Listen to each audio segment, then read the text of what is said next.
はい、こんにちは、リビです。今回は独学って意味があるのかっていうことについて話をしていきたいと思います。で、私、機械設計者として大企業で5年、ベンチャーで2年仕事をしてきているんですけれども、独学の話で、よく言われるのが、日本の社会人って平均6分しか勉強しませんっていう話あると思うんですよ。ただこの6分っていうのはあくまで平均なので、みんな平等に6分やっているっていうことではなくて、どちらかというともうやってるやつとやってないやつにもきっぱり分かれてますっていう、そういうのが実際だと思います。ただそう言われてる中でもですね、機械設計者の中で5人から6人に1人ぐらいは毎日1日30分ぐらい独学してますっていう人割といるんですよ。で、彼ら何を勉強してるかっていうと、実際は人それぞれではあるんですけれども、多いのが英語を勉強してますとか、あとは何かの資格の勉強してますとか、あとはプログラミングの勉強してますとか、結構その機械設計以外のことを勉強してるっていう人も結構多いんですね。それに加えてですね、大きい会社とかに行くと、会社の研修とかなんかセミナーとかもあってですね、そういうのに積極的に参加してるっていう、そういう方も結構見かけます。で、私も勉強自体は割と好きな方だったので、結構そういうことをやってたりしてたんですけれども、当時の私とかもそうだったんですけれども、彼らがどういう思いでそう独学をしているかっていうと、何人かはですね、機械設計者プラスアルファのこのスキルを身につけることによって、その機械設計の可能性をもっとこう広げていきたいみたいな、そういう熱い思いを抱いている方いるんですよ。ただですね、この独学によってその機械設計の可能性を広げていきたいっていう話なんですけど、これほんまかっていうところ、これにちょっと焦点を当てていきたいと思います。で、私の肌感で言うと、その普段から独学してますよっていう機械設計者のうち、8割ぐらいはその独学をしている本音は自分のアイデンティティが欲しいからだと思います。で、これどういうことかっていうと、雑談とかでもちょいちょい話題にはなるんですけれども、最近の税負担の増大がやばいですよとか、あと将来年金もらえるか分かりませんとか、45歳でリストラされるかもしれないとか、あとはジョブ型雇用へこう移行するかもしれないから、自分大丈夫かなみたいな、なんかそういう経済的な不安とかキャリアに関する不安をこう抱いてる方結構多いんですよ。で、さらにですね、この機械設計も含めてその日本の製造業っていうのは、かつてはこの日本のものづくりメイドインジャパンっていうのはもう世界最高品質だっていう風に言われていたんですけれども、最近はですね、もうレガシー化がやばい上に中国とか米国とか、あとは他の国々に対してもそうなんですけれども、日本の製造業は世界に対して遅れを取っているんじゃないかっていうことが指摘されてて、なんかこうオワコン感が漂ってるんですね。で、私 SNS のその DM とかでこうたまに質問が来たりとかもするんですけれども、結構大手のところに勤めてる方とかでもですね、その両面から来る不安によって、自分も将来やばいんじゃないかとか、その機械設計1本だけじゃなくて何かプラスアルファのスキルを身につけておかないと、周りとの差別化ができなくて、自分なんてもうモブキャラというか代わりなんていくらでもいるようなそういう人材になって、いつかはしごを外される日が来るんじゃないかとか、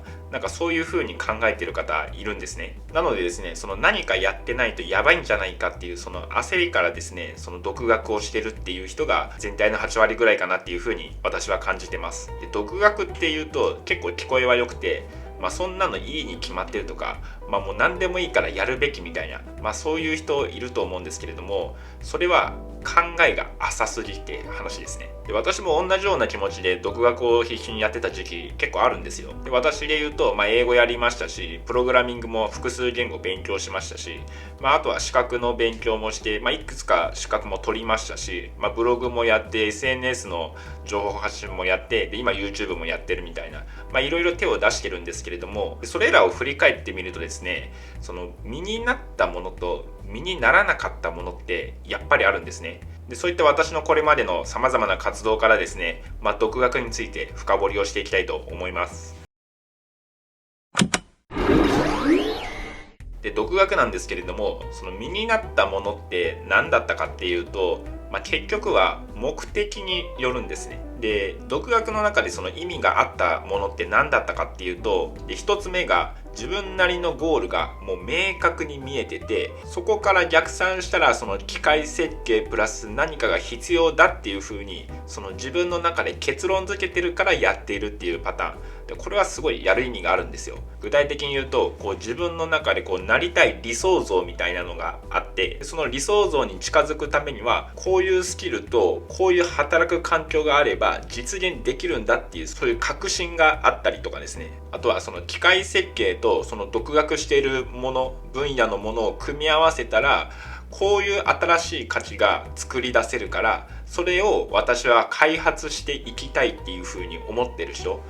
こういう人はもうすごいやる意味があります。で、2つ目がですね、会社からもう明確にこれを取ってくださいって言われてるものですね。大企業とかだと、TOEIC 何点以上取ってくださいとか、それが昇進条件ですとか、あとは設計会社とかでその CAD 関係の資格があると、その給料にプラスアルファでその福利厚生がされますよとか、そういうパターンですね。で、3つ目が趣味としてやってみたいとか、あとは仕事に直結しなくてもいいっていうのを分かってた上で、ただ自分の中でこういうこともできるようになった、次はこういうこともできるようになったっていう風にして、できることを増やしていくことによって自信をつけていきたいんだっていう人、こういう人はその独学をする意味があると思っています。その一方でですね、独学をしてもあんまり身につかなかったものって何だったかっていうと、取り前やっとくかみたいなモチベーションでやってたものですね。でこういうモチベーションでやる独学って、分野を問わずほぼ意味がないです。その一番の理由がですね、その独学をしている中でその情報の精査ができないんですね。どういうところがポイントなのかとか、どういうところは重要なのかとか、逆にどこは重要じゃなくてどこは別に覚えても覚えなくてもどっちでもいいのかとか、そこが全然区別つかないんですね。でそれによってですね、時間と金をかけた割には身につくものが少なすぎるんですね。例えば英語とかってそのグローバルで活躍できるようにみたいな、そういう言われ方をして取り前やっといた方がいい空気感ってあると思うんですよ。ただ取り前やっとくかでやってるその英語っていうのは、実際は例えば現地の人がほとんど使わない言い回しを必死に覚えようとしてたりとかで、英語の中でもですね、その TOEIC の勉強と英会話の勉強って全く違うんですね。で英会話の中でも日常英会話とビジネス向けの英会話ってまた違うんですね。取り前やっとくかで勉強するとそこの精査ができないんですね。あとはプログラミングとかもそうなんですけれども、最近義務教育に導入されてきたっていうのが注目されたりとか、あとは AI とかが注目されるようになって、取り前やっといた方がいい空気感ってあると思うんですよ。ただですね、機械設計の仕事をやっていてプログラミングが絶対に必要な場面ってまずないんですね。でプログラミングをやっといた方が便利だよねっていう場面は限定的ならあるんですね。プログラミングってまず言語がたくさんあって、言語によって何をするのに向いてるとか向いてないとか、そういうのがある程度分かれるんですね。でプログラミングを勉強するならまずこれってググると大体 Python って出てくるんですけど、機械設計で Python ガリガリ書くことってまずないですね。解析専任者の方でギリギリあるかなっていう、そんなレベルです。あとは資格なんですけれども、肩書きが増えそうだとか、いざ転職するってなった時とかも履歴書の空欄を埋められるから良さそうだっていう空気感あると思うんですけど、今まで2回転職を経験した私から言わせてみるとですね、会社から求められてないその資格を取得したところで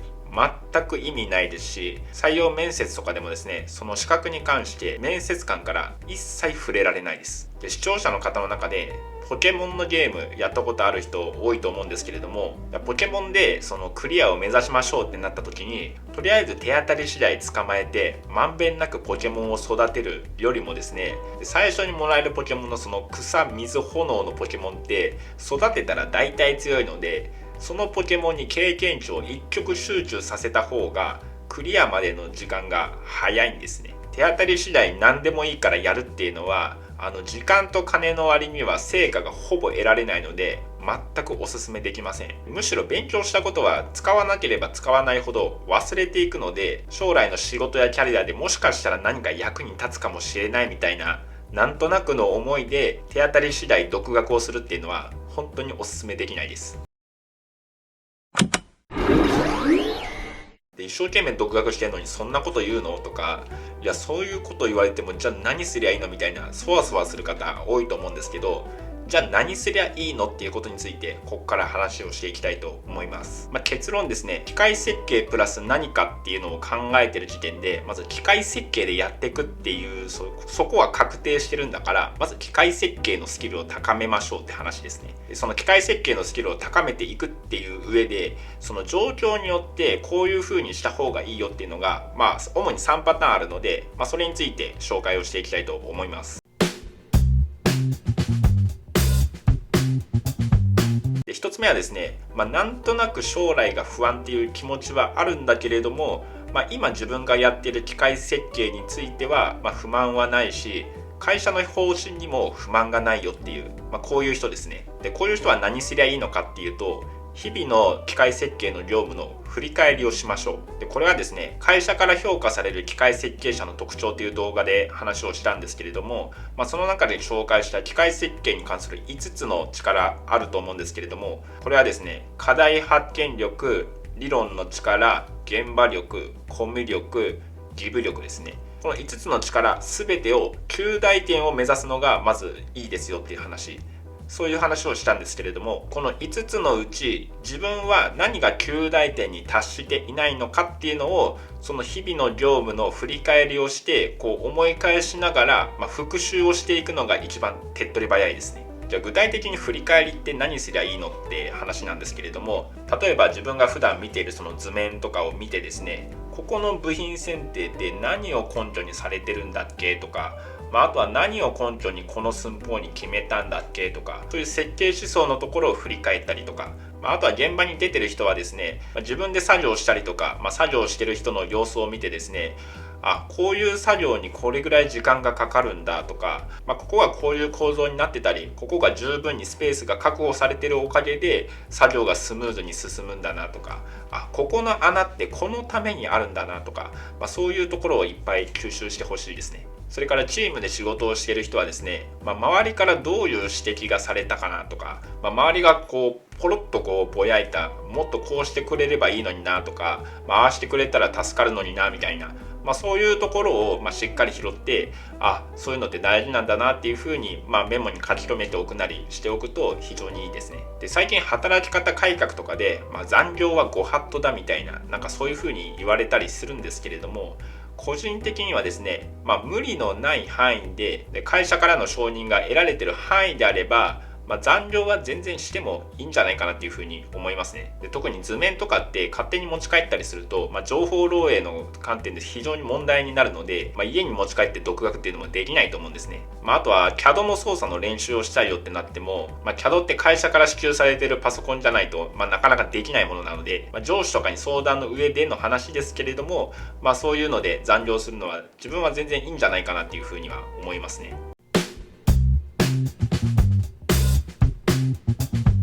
2つ目はですね、仕事がない人、こういうパターンですね。で私も大企業にいた時とか、なかなかプロジェクトにアサインされなくて、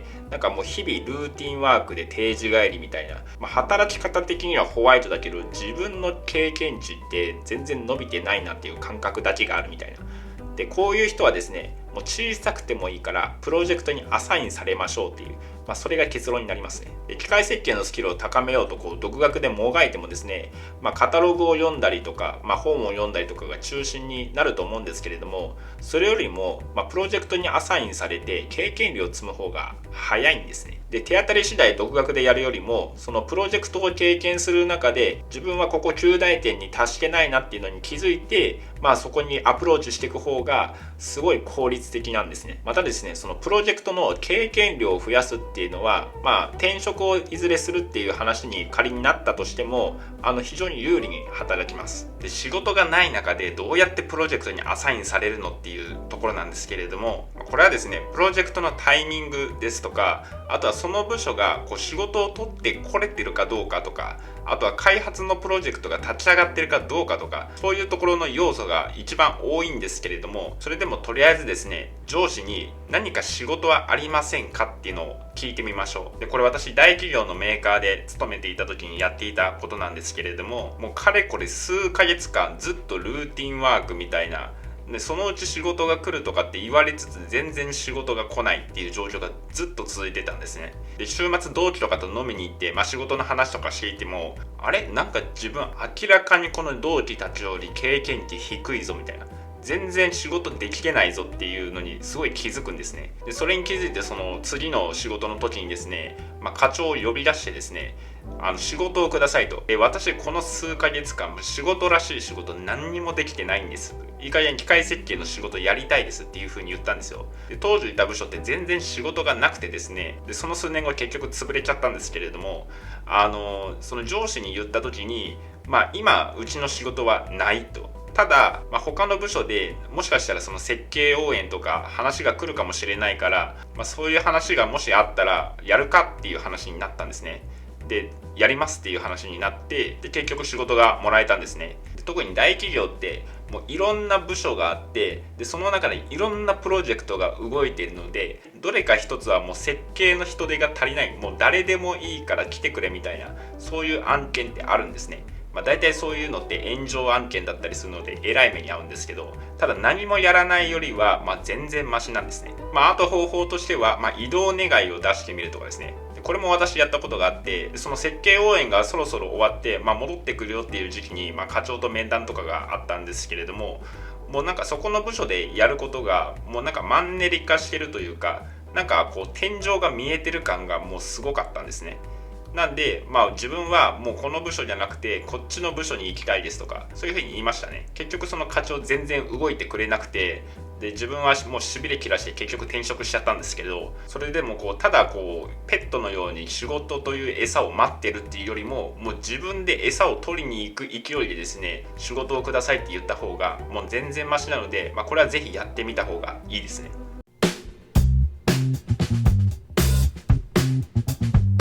続いて3つ目なんですけれども、そもそも会社のその方針に不満がありますとか、例えば開発がやりたくてこの会社に入ったのに、会社からもう今後開発はやりませんって言われちゃったりとか、あとは長時間労働とか土日出勤とか、突然の長期出張とかが多すぎるとかで、それが嫌だとか、そういう場合はですね、転職活動をしましょうっていうのが結論ですね。で転職をするんじゃなくて転職活動をするっていうのがポイントで、結局転職活動をして、仮に内定が取れたとしても、じゃあその内定を飲むか飲まないか、その転職をするかしないかっていうのは最後の最後に決めればいいんですよ。極論内定まで取ったけどやっぱり辞退しますって蹴っても全然 OK なんですね。で転職しないかもしれないのに転職活動なんてすんのって思うかもしれないんですけれども、一番大事なのは他の会社だとどうなのかを知ることですね。で会社に対してこんなのが嫌だとかあんなのが嫌だって、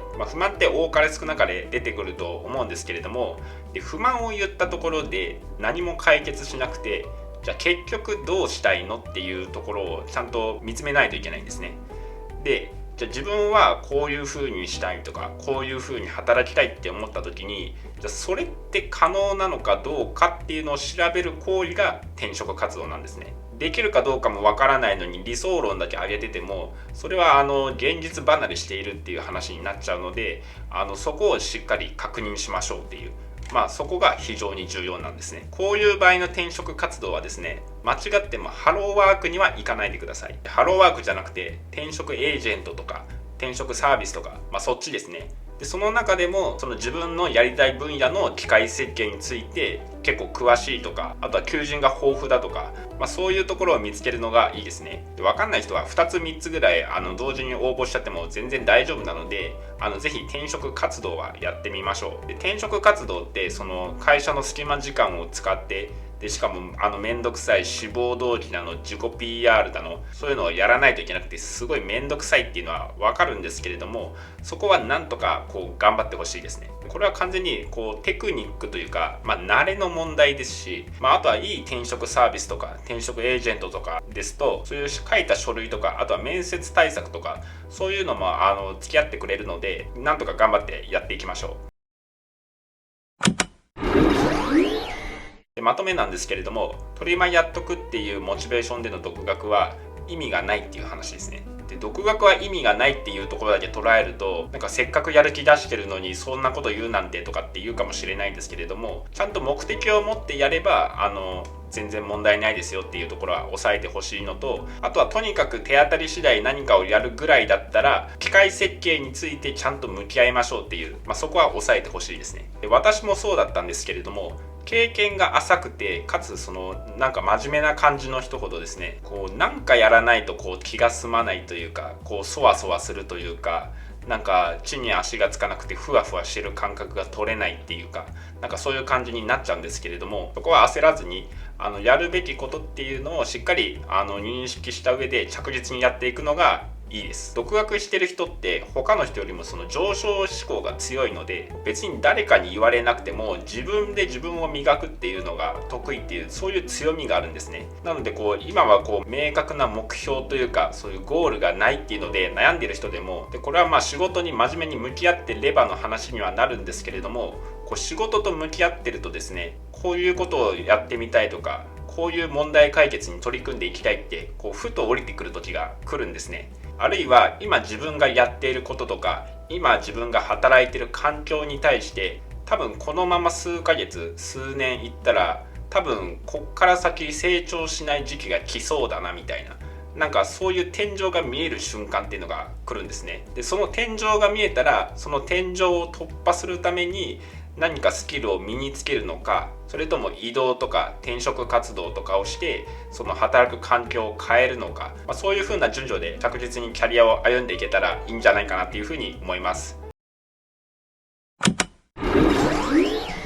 はい、ここまでのご視聴ありがとうございました。このものづくりのすすめチャンネルでは、主に機械設計の仕事に関することとか役立つ情報について情報発信をしていきます。で、動画がいいなと思ったらいいねやチャンネル登録ボタン、また SNS への拡散をしてくれたら嬉しいです。コメント等も承っているので、ぜひ思ったことを書き込んでみてください。また、ものづくりのすすめというブログとか、あとは Twitter でも情報発信をしています。よかったらぜひチェックしたりフォローしたりしてみてください。それから機械設計に関する相談等も承っております。例えば機械設計の仕事をしていて、個人的にここが行き詰まっててどうしたらいいか分かんないとか、あとは